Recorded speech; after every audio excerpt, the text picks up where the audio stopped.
আমার চ্যানেলে তোমাদের সকলকে স্বাগত। আজ আমরা ক্লাস 3 রায়ান মার্টিন প্রশ্নবিচিত্রা থেকে পরিবেশের তৃতীয় পর্যায়ক্রমিক মূল্যায়নের 7 নম্বর স্কুল সলভ।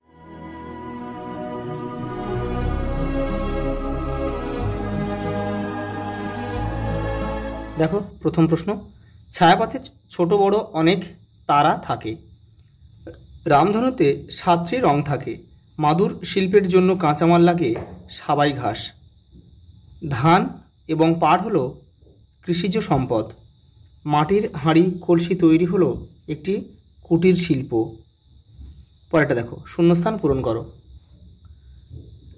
জল, বায়ু এবং মাটি হলো প্রকৃতির প্রধান সম্পদ, বাগানের চা ও কফি হলো বাগিচা সম্পদ, বাড়ি তৈরি করাকে নির্মাণ শিল্প বলে, জল ফোটালে ধোঁয়ার মতো বাষ্প ওড়ে, মাঠের আকাশ যেখানে মিশেছে সেই জায়গাকে বলে দিগন্ত রেখা,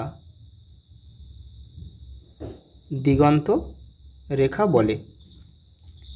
দেখো পরেরটা কি দিয়েছে, দেখো ঠিক ভুল। দেখো, শরীর ভালো রাখতে গেলে ঠিকঠাক জল খেতে হবে, তাহলে এটা কিন্তু ঠিক। পরেরটা দেখো, ব্লেড দিয়ে নখ কাটা উচিত, এটা কিন্তু ভুল। দেখো, সাঁতার না জানলে জল থেকে সাবধান থেকো, এটা ঠিক। পরেরটা দেখো, সুইচ অফ না করে ইস্ত্রিতে হাত দেওয়া দরকার, এটা ভুল। দেখো, জল নষ্ট করা উচিত নয়, এটা ঠিক। পরেরটা দেখো, এক কথা উত্তর দাও, অমাবস্যার পরের দিন কোন পক্ষ হয়? শুক্লাপক্ষ। পরেরটা দেখো, হাতের কাজ কী ধরনের শিল্প? কুটির শিল্প। কুটির শিল্প। রামধনু রঙগুলিকে একসঙ্গে কী বলে? বেনিয়া সহকলা, বেনিয়া সহকলা। পরেরটা দেখো, মেশিন তৈরির শিল্প কোন ধরনের শিল্প? বড় শিল্প। গাছ আমাদের কি কি উপকার করে? দেখো, অক্সিজেন, খাদ্য এবং জ্বালানি। দেখো পরে একটা স্তম্ভ দিয়েছে, দেখে নাও। দেখো, ভিজে, কেউ তীর চিহ্ন দিয়ে কিন্তু মেলাবে না, এই দাগ নাম্বারগুলো এপারে লিখে দেবে, হয়ে যাবে। দেখো, ভিজে জামা পরলে কি হয়? দেখো, হাঁচি, গলা খুসখুস, নাক দিয়ে জল পড়ে, এখানে আমরা ক লিখব। দেখো, ঝুড়ি, কুলো তৈরি, এগুলো কি? দেখো, বাঁশের সরু সরু বাখারি দিয়ে এগুলো তৈরি হয়, তাহলে আমরা এখানে কি লিখব? খ। দেখো, সূর্য থেকে দূরের আকাশ কি হবে? দেখো, নীল দেখায়, তাহলে এখানে গ লিখবো আমরা। উর্বর মাটিতে তাড়াতাড়ি গাছপালা বেড়ে ওঠে, তাহলে এখানে আমরা ঘ লিখব। আর মেঘলা আকাশে সূর্য দেখা যায় না।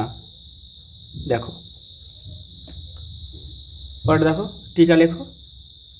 দেখো, টিকা লেখো কি? জেব্রা ক্রসিং, দেখে নাও। এই যে দেখো, জেব্রা ক্রসিং, এখান থেকে এটা তোমরা পুরোটা লিখে নেবে। দেখো পরের প্রশ্ন কি বলেছে? বিদ্যুৎ কি? দেখো, এই যে তোমরা এটা এখান থেকে লিখে নেবে। পরের প্রশ্ন দেখো, রাতে আকাশের রং কালো দেখায় কেন? লিখতে হবে কি? রাতের আকাশে সূর্য থাকে না। পরেরটা দেখো, বাজ কাকে বলে? মেঘ থেকে মাটিতে বিদ্যুৎ যাওয়াকে বাজ বলে। শরীর সুস্থ রাখতে কি কি নিয়ম মানা উচিত? দেখো, 132 নম্বর পেজে তোমাদের বইয়ের উত্তরটা রয়েছে, দেখে নাও। এই দেখো, ঠিকঠাক খাবার খেতে হবে, জল খেতে হবে, দেখো নিয়মিত ব্যায়াম করতে হবে, সাঁতার কাটতে হবে। পরের প্রশ্ন দেখো, মেঘ সাদা দেখায় কেন? দেখো, মেঘে খুব ছোট ছোট জলকণা থাকে বলে মেঘ সাদা দেখায়। দেখো, ছায়াপথ কাকে বলে? তোমাদের দেখো টেক্সটের 120 নম্বর পেজ দেখো।